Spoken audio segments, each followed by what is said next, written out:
লক্ষ্য করছেন? মানুষ যেটা বলছেন, যেটা দিয়ে জল যাতায়াত করতো, ওনার পাঁচিল থাকলেও ওনাকে একটু এটা ভেঙে দিতে হবে যাতে এই জলটা নিকাশিটা হয়ে যায়। অপরিকল্পিত শহরায়নের হতশ্রী অবস্থা।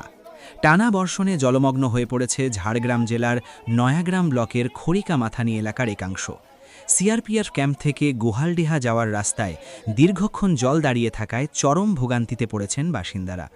স্থানীয়দের অভিযোগ, একটি পুরনো স্বাভাবিক নিকাশি বন্ধ করে বাড়ি নির্মাণ করায় বৃষ্টির জল বেরোতে পারছে না। এর জেরেই জলাবদ্ধতার পরিস্থিতি তৈরি হয়েছে। ঘটনাস্থলে গিয়ে তৃণমূলের স্থানীয় পঞ্চায়েত প্রধান অঞ্জলি পাথর জানান, আগে থেকেই ওই জায়গায় একটি পুরনো ড্রেন ছিল। বাড়ি নির্মাণের সময় সেই ড্রেন বন্ধ না করার জন্য সংশ্লিষ্ট ব্যক্তিকে একাধিকবার বলা হলেও তিনি তা শোনেননি। অঞ্জলি পাথরের দাবি, ওই ব্যক্তি নিজের জমিতে পাঁচিল করেছেন ঠিকই, কিন্তু সকলের স্বার্থে জলনিকাশির ব্যবস্থা রাখার দায়িত্বও তার ছিল। তিনি আরও জানান, বিষয়টি নিয়ে আগে থানার আইসির সঙ্গেও আলোচনা হয়েছিল। এলাকায় নতুন ড্রেন নির্মাণের জন্য একটি প্রকল্পের প্রস্তাব ও এস্টিমেট তৈরির উদ্যোগ নেওয়া হয়েছে। মঙ্গলবারই অফিসে গিয়ে সেই প্রক্রিয়া শুরু করবেন বলেও আশ্বাস দেন তিনি। এদিকে স্থানীয় বাসিন্দাদের অভিযোগ, চলতি বছর বাড়ি নির্মাণের পর থেকেই জল বেরোনোর পথ সম্পূর্ণ বন্ধ হয়ে গেছে। আগে এই এলাকায় স্বাভাবিকভাবেই বৃষ্টির জল নিকাশি নালার মাধ্যমে বেরিয়ে যেত। এখন সেই ব্যবস্থা না থাকায় রাস্তাঘাট জলমগ্ন হয়ে পড়েছে এবং সাধারণ মানুষের যাতায়াতে চরম সমস্যা হচ্ছে। স্থানীয় বিজেপি নেতা তথা নয়াগ্রাম ৩ নম্বর মণ্ডলের ভাইস প্রেসিডেন্ট সুমীর কুমার ঘোষ অভিযোগ করেন, তৎকালীন তৃণমূল পরিচালিত পঞ্চায়েত জনস্বার্থের কথা না ভেবে বাড়ি নির্মাণের অনুমতি দিয়েছিল। তার দাবি, ব্যক্তিগত স্বার্থ রক্ষা করতে গিয়ে জনস্বার্থ ক্ষতিগ্রস্ত হয়েছে। অবিলম্বে অস্থায়ী জলনিকাশির ব্যবস্থা এবং স্থায়ী সমাধানের দাবি জানান তিনি। প্রয়োজনে আইনের দ্বারস্থ হওয়ারও হুঁশিয়ারি দেন। যদিও অভিযুক্ত ব্যক্তির বক্তব্য এই বিষয়ে জানা যায়নি। স্থানীয় প্রশাসনের তরফে পরিস্থিতির ওপর নজর রাখা হয়েছে এবং দ্রুত জলনিকাশির ব্যবস্থা করার উদ্যোগ নেওয়া হচ্ছে বলে পঞ্চায়েত সূত্রে জানানো হয়েছে। Bureau report, direct news. জলের সমস্যাটা কতদিন ধরে হচ্ছে? এটা হয়ে গেল বছর দুয়েক এই সমস্যাটা হচ্ছে। এদের অভিযোগ গ্রামবাসী যে আপনি নাকি মদত দিয়ে এই বাড়ি করিয়েছেন, তার জন্য জল যাচ্ছে না। না, উনি বাড়ির পারমিশন পেয়েছেন, উনি কিন্তু পাঁচিলের পারমিশন নেননি। মানে এখানে যে একটা ড্রেন ছিল, বহু পুরানো ড্রেন, হ্যাঁ, সেটা নাকি বন্ধ করে উনি বাড়িটা করেছেন ওনার ক্ষমতা দেখিয়ে।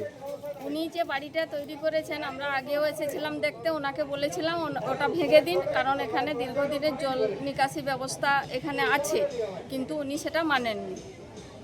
এখানে তো ড্রেন ছিল। এখানে ড্রেন ছিল। তাহলে যখন বাড়িটা করেছে তখন আপনারা কোনো ভেরিফিকেশন করেননি? ভেরিফিকেশনও করেছি, তখন কিন্তু ঢাকা দেওয়া ছিল না। তারপরে আমরা যখন খবর পাই তখন এসে দেখি উনি কিন্তু সেটাই বলছেন যে আমার জায়গার উপরে আমি পাঁচিল করেছি। এখন ওনার জায়গার উপরে উনি পাঁচিল করেছেন, ঠিক আছে, কিন্তু জল নিকাশি ব্যবস্থাটা তো সবার জন্য ওনাকে ভাবতে হবে। উনি সেটা ভাবেননি। আমরা আগেও এসেছিলাম আইসি সাহেবের সঙ্গে আলোচনা করে। আইসি সাহেব বললেন এখানে আপাতত একটা খুব ভালো করে একটা ড্রেন করে দিন। আমি আজকে বলেছি যে আপনারা একটা ড্রেনের স্কিম দিন, আমি আজকেই এস্টিমেটটা করব। আপনি কি বিডিও অফিসে জানিয়েছেন এই বিষয়টা নিয়ে? এখন বিডিও অফিসে জানানো হয়নি, আইসি সাহেবকে, আগের যিনি আইসি সাহেব ছিলেন, আমরা জানিয়েছি। না, বর্তমান যে গ্রামবাসী ক্ষিপ্ত হয়ে গেছে, হ্যাঁ, ঠিক আছে, এখন একটু পরিস্থিতি কিভাবে নিয়ন্ত্রণ করবেন? এখন ওনাদেরকে বলেছি গ্রামবাসীকে যে আমাকে একটা এস্টিমেট দিন, আমি আজকেই স্কিমটা দিন, আমি আজকেই এস্টিমেটটা করব। আর এখনই আমি অফিসে গিয়ে আমার বিডিও সাহেবকেও বর্তমান জল নিকাশিটার ব্যবস্থা কি করবেন? সাময়িকভাবে মানুষ যাতে হয়রানি কম হয় তার বিষয়ে কিভাবে লক্ষ্য করছেন? মানুষ যেটা বলছেন, যেটা দিয়ে জল যাতায়াত করতো, ওনার পাঁচিল থাকলেও ওনাকে একটু এটা ভেঙে দিতে হবে যাতে এই জলটা নিকাশিটা হয়ে যায়। তারপরে ওনার সঙ্গে আপনি কথা বলেছেন? উনি ওনার সঙ্গে কথা বলিনি, ওনার বাবার সঙ্গে কথা বলেছি যে আপনি যে অভিযোগটা করছেন, প্রধান আপনাকে পারমিশন দিয়েছে, প্রধান তো বাড়ির পারমিশন দিয়েছে, কিন্তু আপনাকে তো পাঁচিলের পারমিশন দেয়নি, বা পাঁচিল করেছেন, ওই পাঁচিলের পারমিশন আপনি নেননি। ওখানে আপনি আপনার মতেই জলটা আটকে দিয়েছেন। দিয়ে উনি কি বললেন? উনি কোনো কথা না বলে উনি বাড়িতে ঢুকে গেলেন, ওনার বাবার সঙ্গে কথা বলে। এই পরিস্থিতি এই বছর, আগের বছর ঠিক ছিল, এই বছর ঘর হয়েছে যখন, এই যে প্লেট হয়েছে, মার্বেল পাথরের প্লেট হয়েছে, এই মার্বেল পাথরের প্লেটের নিচে দুটো মোগরা আছে, মোগরার নিচে জল যায়। এটা জলের ব্যবস্থা ছিল আগে, বর্তমানে এখানে নাই। এখন এটা খড়িকা গ্রাম, খড়িকা মাথা, এটা গোহালদি। এবার গোহালদি এবং খড়িকা এই দুটো গ্রামের আপনার যে কমিউনিকেশন এই রাস্তা নেই।